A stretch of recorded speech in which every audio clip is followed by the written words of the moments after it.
We'd like to welcome into Snow the Goalie, the new coach of the Philadelphia Flyers, John Tortorella. John, thank you for joining us here on Snow the Goalie. It's just me. It's just Anthony today, and that's okay. I like doing these interviews sometimes one-on-one because, you know, when my partners get involved, they always throw off my interview vibe, and I never get to ask the questions I want to ask. So, I'm kind of excited to do it one-on-one, but I really appreciate you joining the program with us this week. My pleasure. Happy to be here. Cool. Now, John, I know we've asked you a bazillion questions here over the first week and a half that you've been the Flyers coach now. And I guess the one that I really haven't been able to really dive into, in the press conferences with you yet so far, you talked a little bit about, having your training camp ready to go. We know how your training camps have always been notoriously tough, right? I mean, and that's just your thing. I guess the question has been, have they changed over the course of your, 2 decades as a coach to in any way, or are they still pretty much, the same kind of process, the same kind of thought goes into it each time to get a team ready for the season? Well, the same thought process goes into the camp. I have changed bits and pieces of what we do, both mentally and physically. Some due to regulations from the league and the Players Association that just came out, I think last year. Some things, right, as far as some off-ice testing and things like that, you have to change. But the whole premise of my camp is it's a high-volume skating camp. I think conditioning is one of the few things you can control in our game, and I sent out a letter right away, just letting everybody know what's to be expected and what the readiness is of our camp, because I think that's I want to be one of the best conditioned teams in the league. I think when you're conditioned the way you should be conditioned, you see the game better. You're not chasing the game. So, so bits and pieces of the camp has changed, but the philosophy, it's rigorous. And for me, not only physically, but mentally, I want to see if people get through the skates. I want to see if they finish that skate, or do they glide the last 15, 20 feet, all little things like that, just to see what the makeup of the individual is. And I'm assuming that you find, and the reason that you do this is that you find success in it, in the sense that as a season progresses, you get into those, I guess, in hockey, what are the dog days would be like for January, February. But as you get into that portion of the season, that maybe your team has another gear that it can get into that maybe some other teams might not at that time of year. Is that fair to say? I think those dog days, one thing about our season, you can't stay at the level of conditioning you are when the season starts. It's trying to maintain the best you can your conditioning level when you start the season. I think off season, that's where you make your gains. That's where you make your gains in your strength. That's where you make your gains in your cardiovascular, whether it be aerobic or anaerobic. You just simply can't do it with our schedule right now. The amount of travel, everything that goes into play with it. So, when you get to those dog days, I think that's more mental than anything, quite honestly. But if you're on top of yourself when you start the season, I think you're better fitted in those months. And those are hard months after the holidays, and you still have 3 months to play and trying to get in the playoffs and all the stuff that comes with it. I do think it helps you when you're in the level of condition you are at the start of the season to try to maintain it better going through that part of it. I hope that answered your question. Yeah, no, it does. Absolutely does. And I'm glad you mentioned the mental aspect of it, because one of the things I've always kind of felt like in sports in general, not just in hockey, but I think in sports in general, that there are those mental hurdles that teams have to kind of get past for whatever reason or whatever it could be. Can you talk a little bit about that? You're obviously in tune with that a little bit. Can you just talk about what those are a little bit in hockey, and how you've had some success as a coach in the past of kind of getting past them? Because I think we may have seen some mental roadblocks in the last couple of seasons here with the Flyers, and I think that it might be good for the fans to hear how you approach those times, and to see if we can finally get past them moving forward with you as the coach now. Yeah, it's a great question, and it's kind of revived my career, I think, or changing a little bit of my coaching style is I like coaching the mind. I think the mind is such a fascinating thing because you can't peel it, touch a button in your head and say, I'm getting to this guy. There are so many different things that come into play as far as the mental part of the game. I truly believe when players are tired, I don't think it's a physical tiredness. I think it starts mentally, and then it just works into the physical part of it. So it's such a fascinating part of the game, and that's where people like to say culture. I use the word standard. I think the mental toughness of an athlete that can fight through things, through the dog days, through maybe being sore versus injured, and plays that game instead of sitting out that game, gets through a hard practice and does the things he needs to do instead of giving in. There are so many different facets that come into the mental toughness part of it. And I think if you train your athlete, and quite honestly, you challenge your athlete in these aspects and coach them that it's not good enough mentally right now in certain situations, I think when you coach that, I think you get a stronger player. I think you get a stronger person.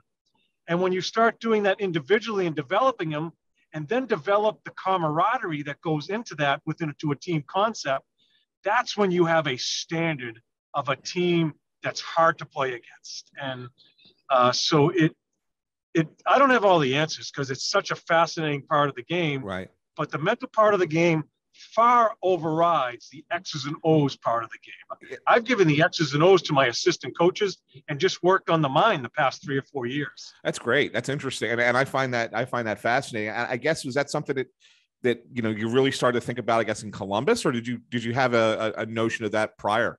No, this started basically in Columbus.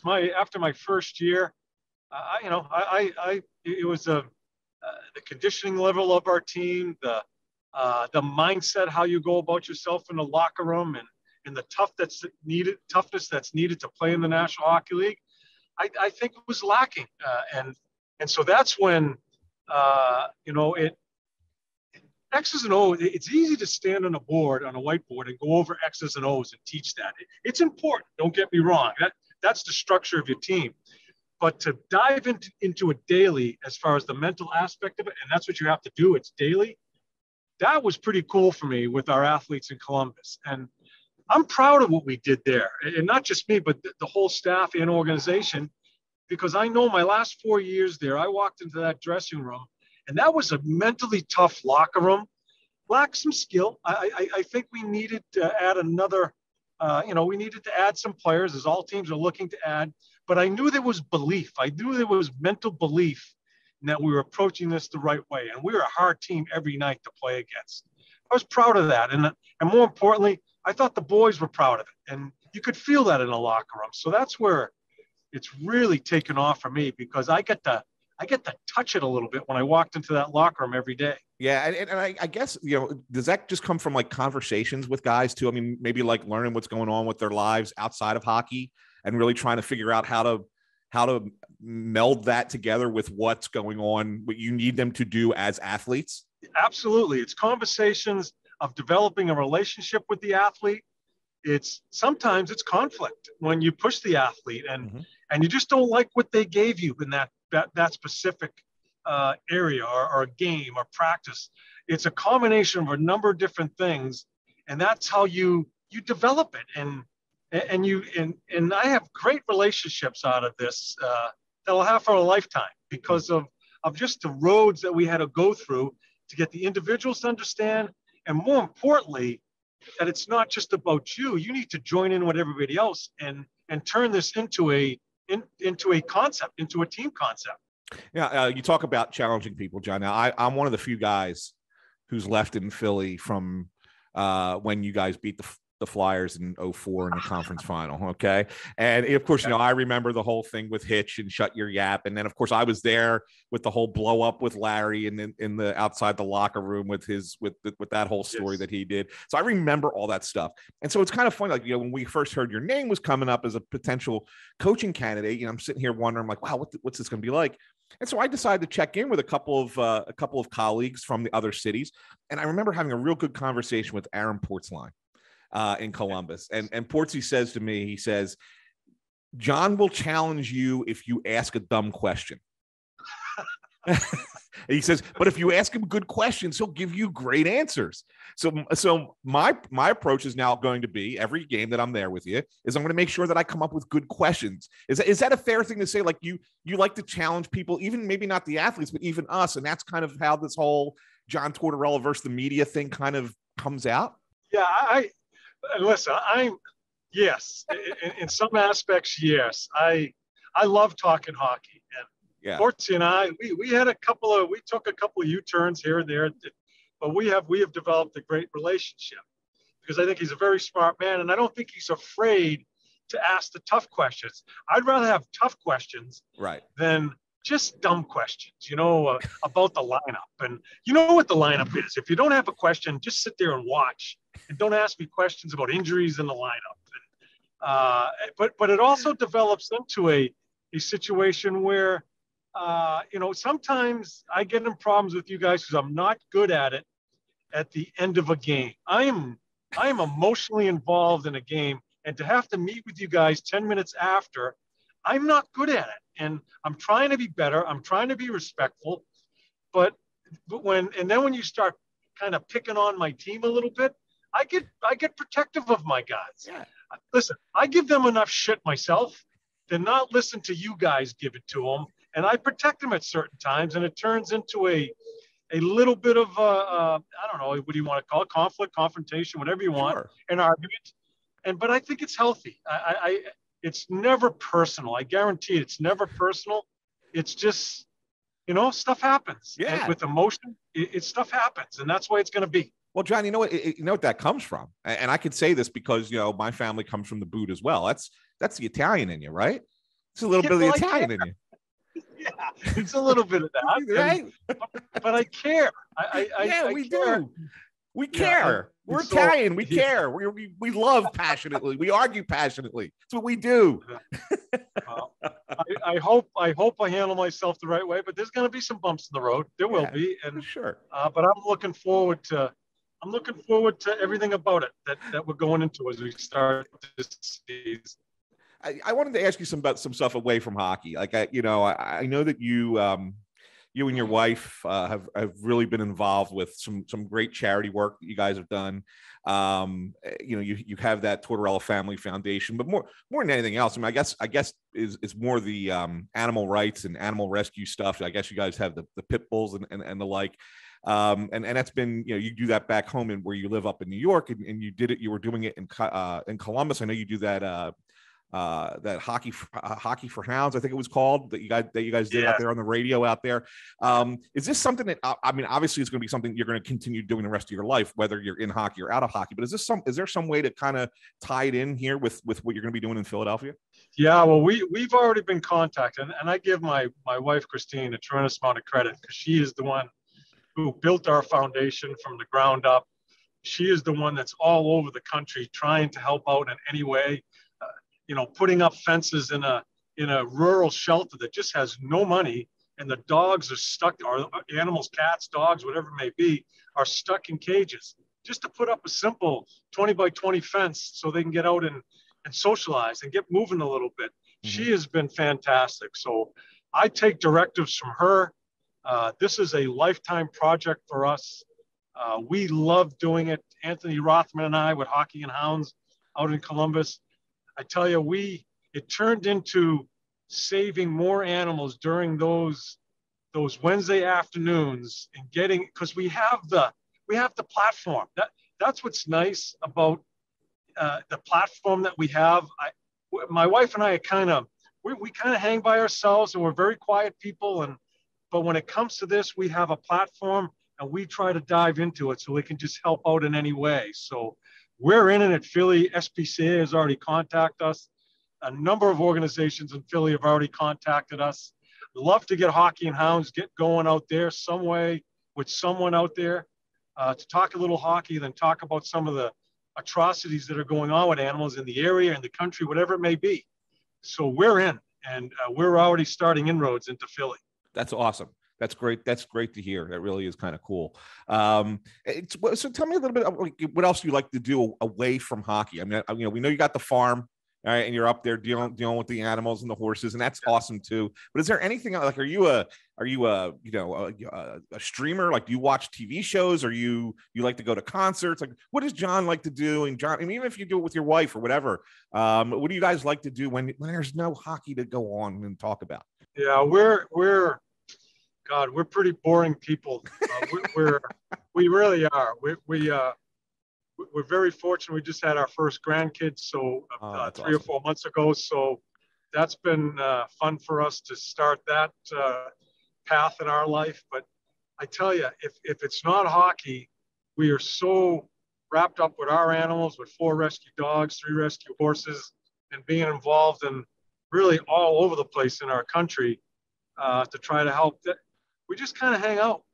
There's no special story. There's nothing real fancy about us. I do a little fishing. My wife is from Minnesota. We have a little place in Wisconsin where she has 9 brothers and sisters and Minnie. Wow. And we go up to that little place in Wisconsin on a little lake, and I get to do a little fishing, and she gets to have some family out there.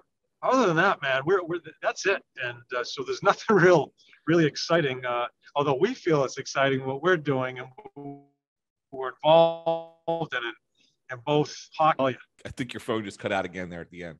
I got you now. All right, good. I was going to say that's just like really, really cool stuff. And so when you say you like to do a little bit of fishing, are you like just for fun, or do you go out and try and get like the big fish? I know I see some of these guys who are, some of the players, they get out on the boats out on the ocean here, and they try and go out and get the big ones. Are you just going doing some like fly fishing just for some relaxation, or do you like to try and compete with these guys and bring in these gigantic fish that you could share the pictures and the fish stories, for that matter? Not a chance. I can't swim. I'm afraid of the water. I have a little kayak that I'll go out in Wisconsin. In my Tampa days, when I was coaching in Tampa, we have a place in Florida. I'll do a little saltwater fishing where I'll just put my waders on, have a beat-up boat with a little, a kayak or a beat-up boat with a trolling motor, and I'll just get out to an area, and I'll get out and I'll wade fish for some snook and some redfish, bass in Wisconsin, some pike in Wisconsin. You're not getting me out there in the ocean. There's not a chance. I like being kind of on my own and just doing a little sight fishing and wade through it, and I catch and release. We don't keep any of them. We catch and release. I get the sense, John, that you'd like to be a little bit more grounded. You drive back and forth. You're not going out on the big boat on the ocean. Is this something are you like one of those guys who just is like, yeah, you fly, but only because you absolutely have to? I do not fly unless it's hockey season, because I'm absolutely petrified of it. And I've been going back and forth to Philly here, although it's only a 2.5-hour ride. I'm not getting on a plane unless I have to. During the hockey season, it's funny how your mind changes, because it's my job. You have to do it, and you just block out the fear. I can do it then, but if I don't have to fly, you should see my wife and I when we drive to Wisconsin with our 4 dogs. We've got this van. It's a renovated van, and it's like that show Chevy Chase on Vacation. When they open up the van door, all this stuff is flying. It's embarrassing. And we have 4 pitties in there. And when we go up to our place in Wisconsin, it takes us 2 days to drive. We stop at a little Motel 6, whatever it may be, try to sneak in a room with our 4 dogs. And it's embarrassing. I'm embarrassed for even telling this story. Oh, that's fantastic. You kidding? That shouldn't be embarrassing. That's awesome. I bet you there are a lot more people like that than you think. I hope so. That's who we are. We're very, we look at each other now. We're in our 60s. We're just out of our minds. So but we like doing what we're doing. That's awesome. That's awesome. So I guess then coming to Philadelphia, considering, I mean, when you look at the travel here compared to what it could have been, I mean, what it was maybe Tampa and even when you were the year when you were in Vancouver, I mean, that had to be the worst. But I mean, like the travel here is almost next to nothing. You get a couple West Coast trips, and then otherwise it's like real easy stuff, right? Yeah, I'm looking forward to that. And the trains, Yeah. going to Madison Square, and that's fun. And I think it's fun for the players. And it's about like back in the day. Remember, back in the day, that's what they did. Yeah, no, yeah, it just cut out again. That's all right. It's no big deal. I guess when you're talking about scheduling, I was going to ask this a little bit. Are you one of those coaches who believes in like trying to have like one of those once a year, look at the schedule and look at a road trip or look at something and say, let's take an extra few days and make it like a team bonding kind of thing and, kind of get away for a couple of days away from hockey? I do. I think it's important. I think the amount of work these athletes put in, the amount of pressure, the amount of scrutiny, out here in Philly, especially now coming up here with a little bit of dissatisfaction as far as with the team. I think it's good to get them away. I like to stay in the cities when we travel, when we make out the travel schedule. I don't like getting on the plane right after a game and traveling to the next city. I like staying in the city so the guys can go out to dinner. The guys can go out, maybe have a beer or two together. And I think it's important that there's another part of their life too. They need to relax. And I think if we can give them an opportunity to bond and be together as a group, I think that's important. I think it helps them pull the rope at the same end more because they think you're taking care of them. We need to take care of them no matter how much we push them.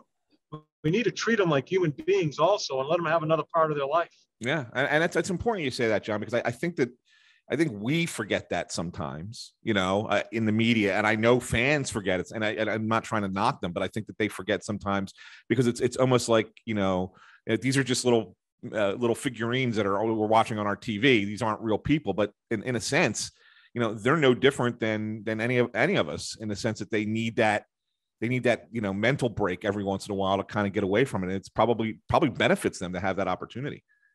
Absolutely. And listen, we are so blessed in our game in hockey. We've got great athletes. Great people. We have really good people. And especially where it is now with the athlete, that it needs to be a two-way street. There needs to be a relationship. It can't be a coach and a manager looking down and telling him what to do. This has to be a little bit of a collaboration, but also being careful of that fine line and not letting them get too far away from you as far as the discipline that's needed. But I think you need to show them a little bit of respect. If you treat them like little kids, I just think it's disrespectful. I like the team going out after games and having a couple of beers. And I think sometimes even if a player may have stepped out of line a little bit, maybe had too much, play guilty the next day. Playing guilty is a big part of hockey that we have kind of lost here. I think that's a really important part of what the National Hockey League is playing guilty. Sometimes you get more out of them that way. Yeah. It's true. It's true. Well, you're not kidding, right? I mean, how many times have you heard great stories? How many times have you heard great stories about guys wandering in, to a game like, hungover as hell, and then all of a sudden they score a hat trick, or they had their best game. It's part of the game, right? Yeah, and people get pissed that I'm talking about because this happened to me when we went to Vegas. When Vegas first came into the year, I got my Columbus team out there as quickly as I could before that game, so they could have some fun. Yeah. Why not? I mean, you need to trust your athletes, and the crap I got for that, and the crap talking about, playing guilty, that's a big part of the National Hockey League. So I am all for it. I am. And, yeah. It's all part of it. That's team building. In all honesty, John, that's team building 101, right? And sometimes we get away from it. In all walks of life, in any business, in anywhere you have a collaborative effort, and like you just lose track of the importance of the team building to make the greater whole work, right? Yeah. You need to have fun. You need to have you need to have some stuff happen, and that I'll be mad about, sure. But then probably 3 days later, once we get it all rectified and we get back to where we need to be, me and the coaches are probably laughing about some of the things the guys were doing. That is just simply part of sport. Right. And I don't want a guy, yes, sir, and me and the entourage making sure he's right in line and all this stuff. How hard do you want me to go through that wall, sir? I want some stuff to happen. That's important to bring some chemistry to the team. Yeah, I mean, it's a job, but it's not a job, right? It should be a job that you love. It should be you're still playing a game, right? So I mean, it should be something that you enjoy, right? You are dead on. Have a little personality and have your team. I want our team to have some personality. You are dead on. Yeah, I'll tell you what. Just from an outsider's perspective, just a few years ago, that's what made you guys sweep Tampa.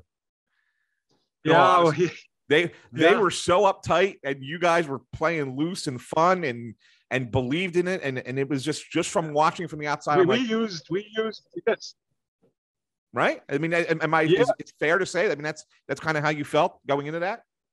Yeah, well, I remember talking to him, a couple of days before the game. I said, no one even knows we're here in this series, and